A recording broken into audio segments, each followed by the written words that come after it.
Awa ka? Gihapo-hapa ni Jovelito Pitugo ang iyang asawa samtang nagsigi kinughilak gawa sa simbahan una pagipahigayon ang misa didto sa Catholic Church sa Barangay Elizalde, Mako, Davao de Oro kaganyang buntag.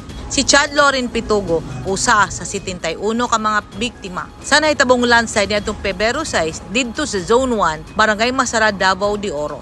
Gawas kang Chad Pitugo, dunay 13 pa ka mga biktima nga natabunan didto sa Ground Zero ang gilubong karong adlaw.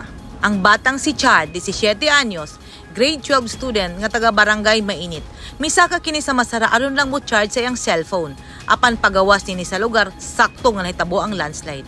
Nakuha ang iyang patang lawas niya itong Sabado kay ang iyang amahan mismo nga trabahante sa Apex Mining ang mikuyog sa mga rescuers aron matutulan ang lugar nga giadtuan sa iyang anak. Gilawong si Chad sa usa ka pribadong sementeryo sa Purok 2A sa Barangay Elizalde. Samtang ang laing 13 pa ka mga biktima gilubong sa sementeryo sa Mawab, human gihanyag ni Mayor Roberto Gonzaga Jr. ang iyang sementeryo aron makatabang sa pamilyang nagbangutan.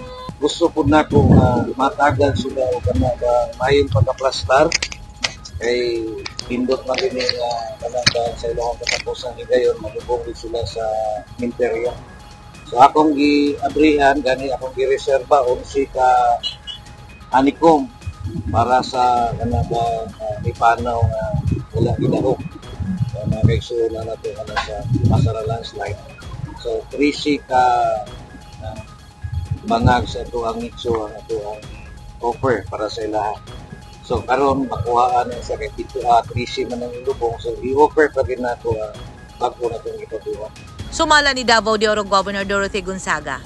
So may 7 na ililibing ngayon sa pampublikong sementeryo ng Mawab upon the request of the families of the deceased. So, yun. Bandang 2 p.m. mamaya yung libing.